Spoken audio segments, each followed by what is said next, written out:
하나님의 말씀은 마태복음 24장 36절부터 42절입니다. 그러나 그날과 그때는 아무도 모르나니 하늘의 천사들도 아들도 모르고 오직 아버지만 아시느니라. 노아의 때와 같이 인자의 임함도 그러하리라. 홍수 전에 노아가 방주에 들어가던 날까지 사람들이 먹고 마시고 장가들고 시집가고 있으면서 홍수가 나서 그들을 다 멸하기까지 깨닫지 못하였으니 임함도 이와 같으리라. 그때 두 사람이 밭에 있음에 한 사람은 데려가고 한 사람은 버려둠을 당할 것이요 두 여자가 맷돌질을 하고 있음에 한 사람은 데려가고 한 사람은 버려둠을 당할 것이니라. 그러므로 깨어있으라. 어느 날에 너희 주가 임할는지 너희가 알지 못함이니라. 아멘. 하나님은 예수 그리스도를 다시 보내실 것입니다. 주님은 다시 재림하실 것입니다. 요한복음 17장 3절에 영생은 유일하신 참 하나님과 그가 보내신 자 예수 그리스도를 아는 것이니다 라고 말씀했습니다. 영생을 얻으려면 유일하신 참 하나님을 알아야 하고 다른 그리스도가 아니라 그 유일하신 참 하나님이 보내신 자 바로 그의 아들 예수를 알아야만 영생을 얻을 수 있습니다. 그리고 두 번 주님이 죽으시고 부활하셨습니다. 그리고 다시 오실 때 그때는 하늘의 천사들도 알지 못하고 아들도 바로 예수도 알지 못한다는 거예요. 그래서 예수가 자의대로 강림하시는 것, 재림하시는 것이 아니라 초림 때와 같이 재림도 아버지가 작정하시고 아버지가 작정하신 그 일시에 예수는 이 땅에 오실 것입니다. 예수께서는 마태복음 24장을 통해서 제자들이 예루살렘의 그 성전 파괴와 관련해서 또 예루살렘이 멸망할 것에 대해서 그때와 징조에 대해서 질문을 했고 또 하나는 주님이 다시 오실 것과 그리고 세상 끝에 그 시기와 그 징조에 대해서 제자들이 묻고 35절까지 예루살렘이 멸망할 것 그리고 그 시기와 징조도 말씀해 주셨고 주님이 다시 오시는 세상 끝에 대한 시기와 징조도 말씀하셨어요. 그런데 그 시기라고 하는 것을 특정한 일시를 말한 게 아닙니다. 그래서 예수께서는 주님이 다시 오실 것과 그 오실 때에 그 나타나는 징조, 이런 징조가 앞에 있으면 주님이 오시는 날이 가깝겠구나. 그리고 그분이 재림할 때 영광의 천사들과 함께 오셔서 그 천사들로 하여금 그때 들림받을 수 있도록 세상 사방에 보내서 하나님이 그때 들림을 받을 수 있는 자들을 사방에서 모은다고 그랬어요.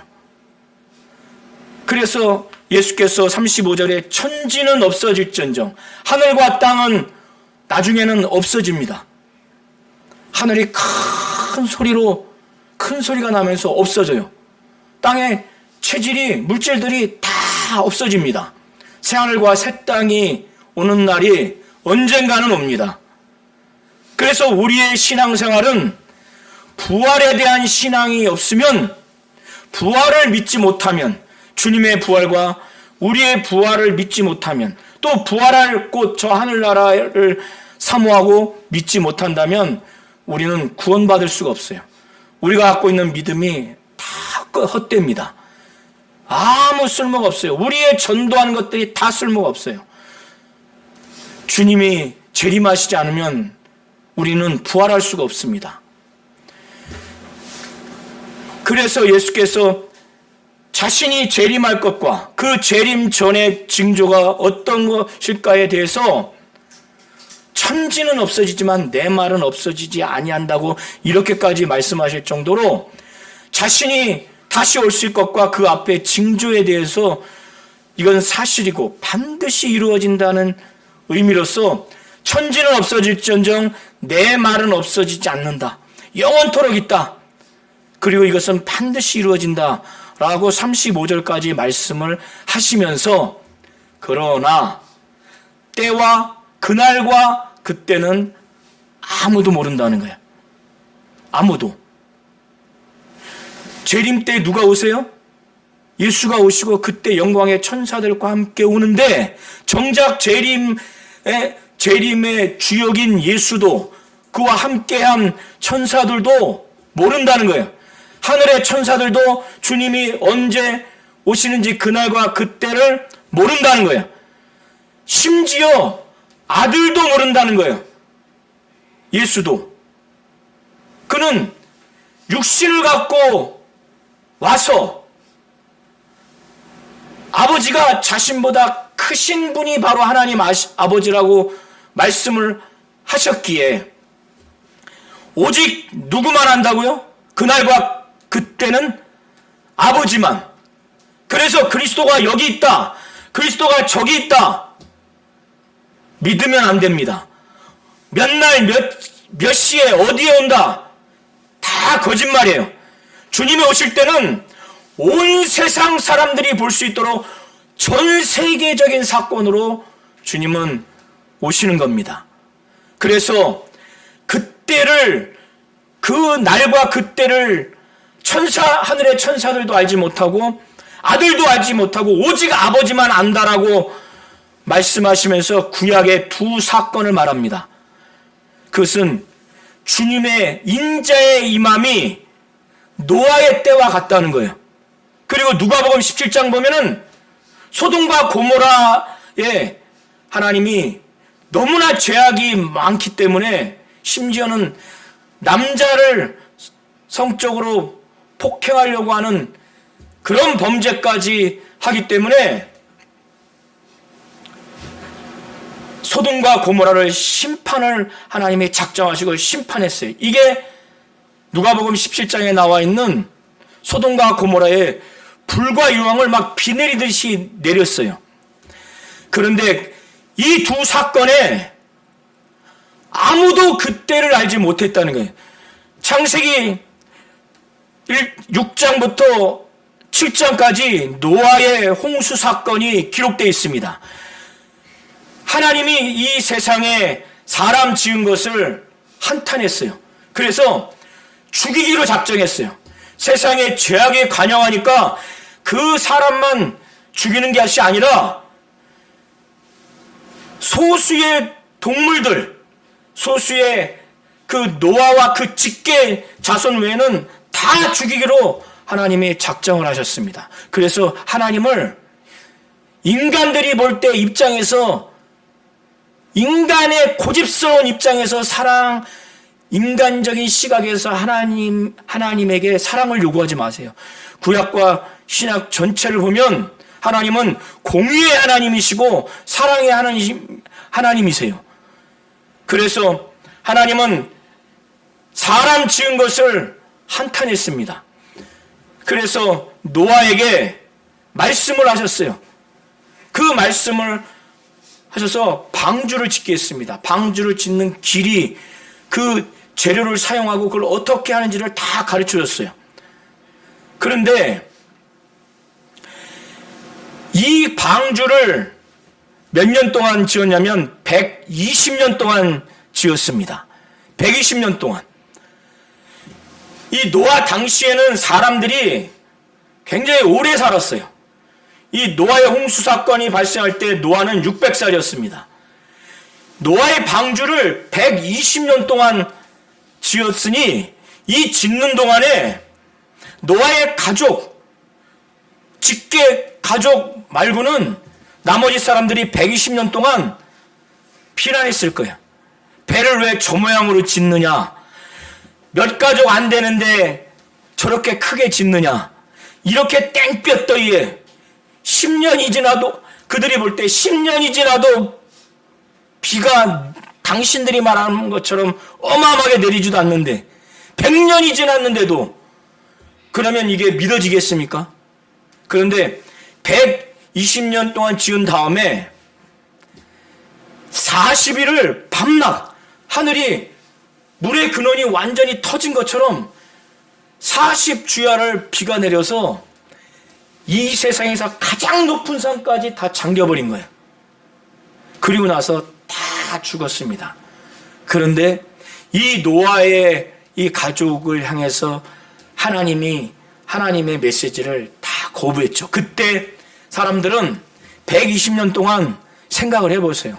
예언을 했을 때 10년 만에 이루어져도 그 10년 동안 100% 믿는 사람들이 누가 있겠습니까?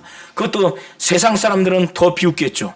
120년 동안 방주를 지었어요. 그때 시집가고 장가가고 먹고 마시는 일상생활을 하다가 홍수가 내려서 이 사람들을 죽이는 동안 이들은 전혀 몰랐다는 거예요. 그래서 주님의 임하심은 이들이 멸망당할 거라고 전혀 예상치 못하는 순식간에 죽은 것처럼, 그러니까 그들이 어떤 징조가 있었으면 먹고 마시고 시집가고 장가가는 거기에 푹 빠지지 않았겠죠. 어떠한 징조도 없었던 거예요. 그 날과 그때를 알만한. 그래서 예수께서는 아무도 모른다고 하는 것을, 아버지 외에는 심지어 아들도 모른다고 하는 것을, 구약의 노아의 사건, 이것을 두고 지금 말씀하는 겁니다. 그리고 누가복음 17장에는 롯과 그 딸, 아내는 뒤를 돌아봄으로 인해서 소금 기둥이 됐어요. 소돔과 고모라가 얼마나 죄악이 가득했기에 하나님이 불과 유황을 막 피우듯이 막 쏟아 부었다는 거예요. 하나님이 그 죄악을 얼마나 분노하시면. 거기서 나오게 했을 때 그 멸망받을 것을 그 소돔과 고모라에 있는 사람들은 몰랐어요. 그것처럼 인자의 임함은 이와 같다는 거예요. 그리고 예수께서 또 말씀하기를, 재림할 때는요, 저처럼 전임으로 주의 일을 하는 이런 성직자뿐만 아니라 우리 성도님들처럼 직장생활하고 가정생활을 하다가도 하나님 뜻대로 지혜롭고 충성된 하나님의 맡겨주신 일을 하기만 한다면 누구든지 천사를 통해서 주님이 오실 때 다 들림받을 수가 있는 겁니다. 성직자처럼 이렇게 하나님이 직분을 주셨어도 하나님 뜻대로 하지 않으면 들림받을 수 없고, 또 가정생활을 하고 밭 가는 일을 하고 매질을 한다 할지라도 잠자다가도 하나님 뜻대로 하나님 맡겨주신 사명을 감당하는 자는 들림받을 수 있는 거예요. 그런데 누구도 그날과 그때를 알 수 없다는 거예요. 그래서 두 번째, 예수께서 실생활에 말씀하시기를, 두 남자가 밭에서 밭일을 하다가 밭일을 하고 있으니 주님이 어느 날 어느 때 온다고 확실한 그 징조가 있는 거예요, 없는 거예요? 없는 거죠. 없으니까 평상시처럼 밭 가는 일을 한 거예요. 근데 그 중에 하나는 데려감을 당하고 하나는 놔둠을 당한다는 거예요. 그리고 누가복음을 보면은, 누가복음 17장 보면은 잠자다가 두 남자가 잠을 자다가 한 사람은 들림받고 한 사람은 버려둠을 당한다는 거예요. 그리고 여자가 맷돌을 둘이 갑니다. 여기서의 맷돌은 큰 맷돌이어서 이 맷돌을 잡고 돌리는 잡는 걸 어초구니라고 합니다. 어초구니를 양 반대편에서 여자가 잡아요. 그러니까 180도 서로 돌리다가 한 사람은 놔둠을 당하고 한 사람은 데려감을 당하는 거예요. 이렇게 주님이 다시 오는 그 재림의 때는 우리가 일상생활을 하는 동안 우리가 알지 못하는 때, 벼랑간에 그때가 임한다는 거예요. 그러면 징조를 말씀하셔서 대략 이런 주님이 오신 날 앞에 이런 징조가 있으면 주님이 오시겠구나. 대략 이런 징조를 말씀하셨지만 그 날과 그때는 알지 못한다고 그랬죠. 그러면 우리가 주님이 재림하실 날과 때를 알지 못하니까 어떻게 해야 돼요? 그냥 어제도 안 왔고 2000년 전에도 안 왔으니까 그냥 앞으로도 당분간 안 올 거야. 이런 안일한 그런 마음가짐으로 신앙생활을 해야 되겠습니까? 그래서 예수께서 오늘 본문 말씀에 42절에 한번 보시기 바랍니다. 42절.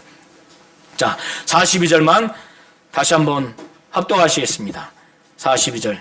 그러므로 깨어있으라. 어느 날에 너희 주가 임할는지 너희가 알지 못함이니라. 예.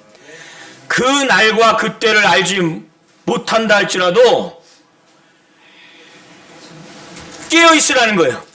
그 너희 주가 언제 임하는지 알 수가 없기 때문에 깨어있으라는 거예요.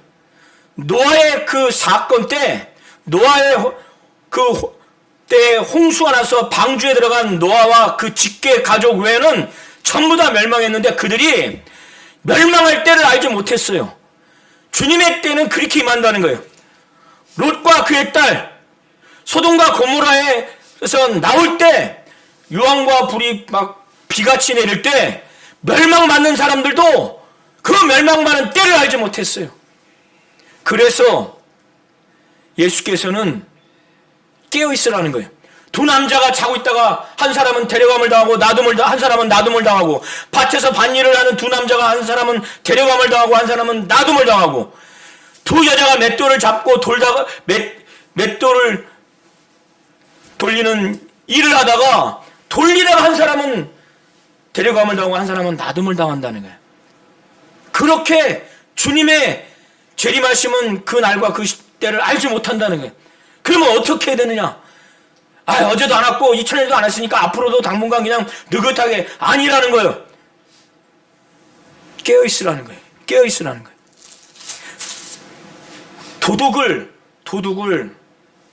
도둑에 봉변당한 어떤 사건을 예수께서 예를 들면서, 만약에 도둑이 어느 시각에 올 줄 알았다면 그 집주인이 깨어서 도둑이 그 집을 뚫지 못하도록 했을 거라는 거예요. 그러면 그 도둑이 들지 못하도록 어떻게 해야 되는 거예요?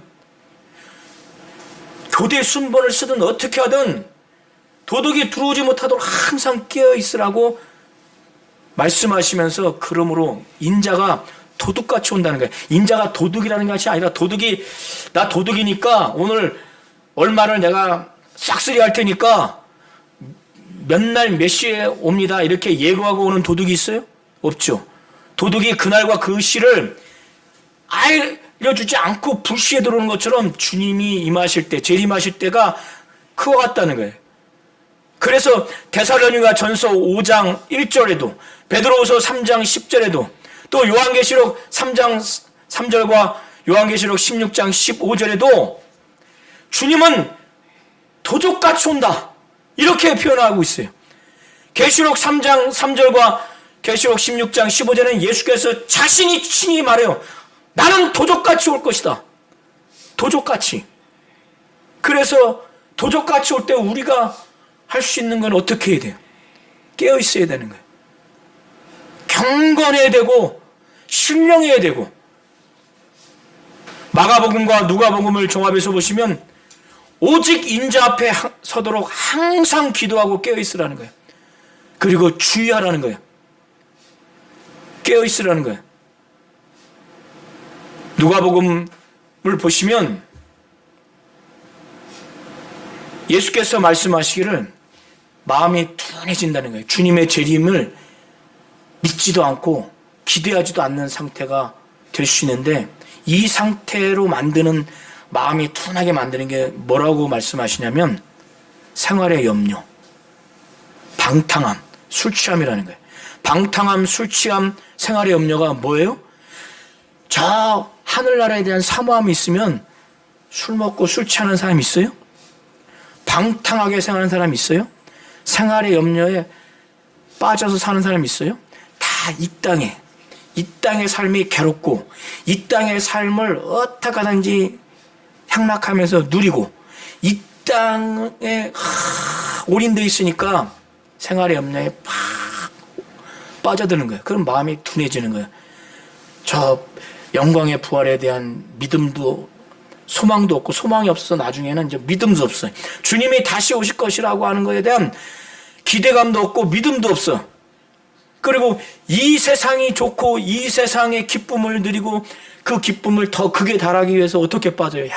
방탕함에 빠지는 겁니다. 괴롭든 즐겁든 술에 팍 빠져요. 흔히 괴로워서 술 취해버리죠. 잊어버리려고. 응? 이걸 누구한테 얘기했냐면은 제자들에게 얘기했어요. 제자들이 누굽니까? 응? 대단한 사람들이에요. 예수와 동고동락하고 죽은 자를 살리고 귀신 쫓고 중풍병자를 낫게 하고 주는 그리스도시요 살아계신 하나님의 아들이라는 이런 고백까지 한 베드로가 포함되어 있어요. 변화산상에서 영광스러운 그 모습도 다 본 자들이에요. 에? 이런 자기의 모든 것들 다 버리고 주님을 쫓은 자들을 대상으로 해서 말하는 거예요. 정말 경계하는 말씀. 정신 바짝 차리지 않으면 마음이 둔해져서 주님이 다시 오시는 것을 사모하지도 않고 심지어 믿지도 않는 상태까지 타락할 수 있는데, 그 마음을 둔하게 하는 게 술 취함과 방탕과 생활의 염려라는 거예요. 우리 성도님들이 이 세 가지 전부나 아니면 그 중에 하나라도 내 마음을 완전히 둔하게 할 수 있지 않습니까? 사람이 이 살이 굳은 살이 배기면 이게 둔합니다. 여기에 바늘로 찔러도 안 아파요. 둔해요. 우리의 마음이 주님이 다시 오실 것이라는 기대감, 사모함, 이게 없어지게 만드는 게, 이 마음이 마치 손에 굳은 살처럼 그것에 대해서 무감각하게 만들어 버립니다. 술 취함에 빠져버리고 방탕함에 빠져버리고 그리고 생활의 염려에 빠져버리고. 우리 성도님들이 내가 볼 때 주의할 것은 생활의 염려에 빠져버리는 게 아마 미혹의 1순위 아니에요? 그걸 주의하라고 제자들에게 말할 정도면, 모든 걸 다 버리고 주님의 제자로서 사역하겠다고 나온 이들을 향해서 이렇게 말할 정도면 우리 성도님들은 더 주의해야 하는 거예요. 더 깨어있어야 되는 거예요. 또 집안이 부유하다고 하면은 이 방탕함, 세상에서 주는 즐거움, 그 기쁨, 그 향락에 빠져버리면 없습니다. 그리고 난 후에 예수께서 이러므로 너희도 준비하고 있으라. 생각지 않는 때 인자가 온다는 거예요. 여러분이 아무리 경험이 많고 기도를 많이 하고 능력 있고 세상 소위 말하면 똑똑하다 할지라도, 여러분이 많은 생각을 한다 할지라도 생각지 않는 때에 인자가 온다는 거예요. 이 정도로. 그럼 어떻게 해야 됩니까? 어떻게 해야 됩니까? 그 깨어있고 준비하라는 거예요. 준비하라는 거예요. 그래서 이제 45절부터 25장 쭉 이어서 주님이 오실 때 비유를 통해서 어떻게 하나님 뜻대로 깨어있고 준비해야 되는가에 대해서 이제 몇 가지의 비유를 말씀하시는데, 그 첫 번째 45절부터 51절에 지혜롭고 충성된 종과 악한 종의 비유를 두고 비유를 듭니다. 이 당시의 주인은 그 경제적인 그 부유함, 부자의 정도에 따라서 몇십 명의 종을 거느리기도 하고 한 400여 명 정도의 종을 거느리는 주인이 있어요. 그러면 400여 명의 주인을 거느리면은 그 중에 가장 최고 책임을 지는 종을 세우겠죠. 지금 예수는 그 비유를 들면서 말씀하시는 거예요. 주인 입장에서 멀리 갔다가 장기 출장해서 집에 돌아오는 이 주인이 자기 그 집에 있는 이 많은 사람들을 때를 따라서 양식을 나눠줘야 되는데 누구에게 이거를 맡기겠느냐 이거예요. 누구에게? 예수께서는 이 비유를 말씀하신 이유가 충성되고 지혜로운 종이 되라고 말씀하는 거예요. 여기서의 충성되다고 하는 것은 신실한, 믿을만한 그런 의미예요. 믿을만한 이 종. 그래서 정말 주인의 뜻에 거의 흡족할 만큼 말을 하지 않더라도 하나를 가르쳐주면 열을 알 정도로 때가 되면은 그 400여 명의 종들에게 때를 따라서 막 양식을 나눠주고 관리를 잘해. 이런 자가 주인이 오게 됐을 때 복이 있다는 거예요. 이런 자에게 아들이 아닌데도 주인은 자기의 소유를 맡긴다는 거예요. 예수께서 내가 이 비유를 들면서 47절에 내가 진실로 너에게 이르노니 주인이 그의 모든 소유를 그에게 맡기리라. 그런데 반대로 48절 이하에 만일 그 악한 종이 우리 주인은 늦게 올 거야, 더디 올 거야 마음에 그렇게 말해. 그러면서 한 400여 명에 있는 종들을 막 때리고 책임자의 그 종으로서 때를 따라 양식을 주기는커녕 술동무와 같이 먹고 마셔. 아주 주인이 맡긴 그 청지기로서의 그 종으로서의 그 직무를 하지 않고 자기 권한을 남용하고 막 동료들을 때리고 오히려 허랑방탕하게 자기 권한을 악용하고 술친구와 더불어 먹고 마셔. 주인이 볼 때 자기 종들을 심히 때리고 때로는 막 어디가 부러지고 피가 철철 흘릴 수도 있겠죠. 술친구와 더불어 먹고 마셔. 이런 걸 보면은 종이 가만히 있겠어요? 너무 악하니까 오자마자 어미 때린다고 하는 그 헬라 원어를 직역하면은 몸을 두동강 낸다는 거예요. 너무 악하니까. 그리고 외식하는 자가 받는 벌에 처한다는 거예요. 여기는 사실 유대인의 종교 지도자들이 외식하는 자들이거든요. 그러니까 지옥불에 던진다는 그 의미가 담겨 있는 거예요.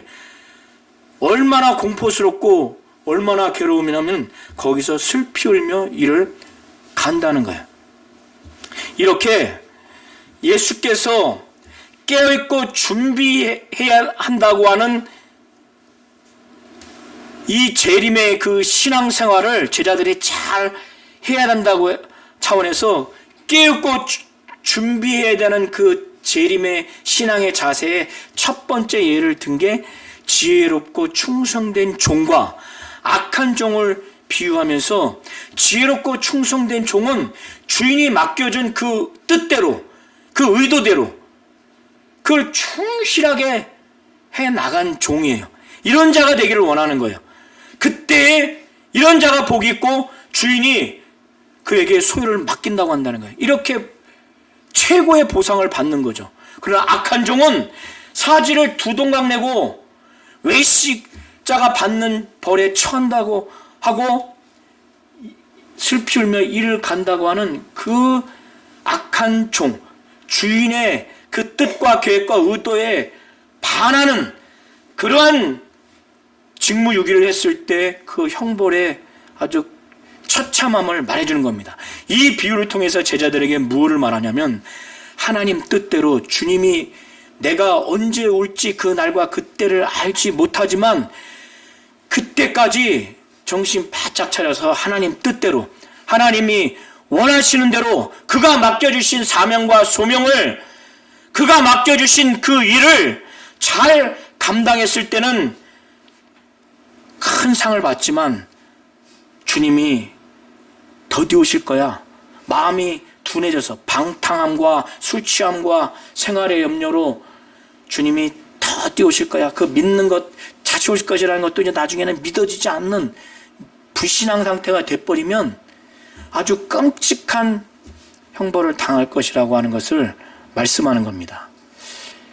하나님은 예수 그리스도를 초림 때도 보내신 것처럼 재림 때 하나님은 하나님이 작정하신 그 날과 그 때에 주님을 보내실 것입니다.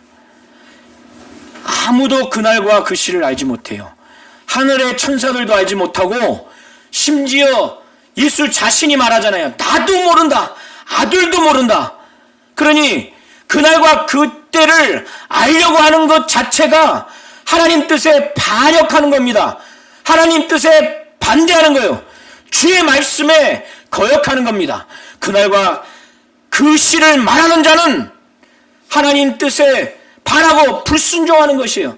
아무도 알지 못합니다. 그러나 그날과 그 시를 알지 못하기 때문에 어떻게 해요? 항상 깨어있고 항상 준비하는 충성되고 지혜로운 종으로서 그런 신앙생활을 하기를 하나님은 원하시는 겁니다. 우리 모든 성도님들이 이와 같이 정말 재림을 사모하고 항상 그날과 그 시를 알지 못하지만 깨어있고 준비된 신앙생활 하시기를 예수의 이름으로 축원합니다.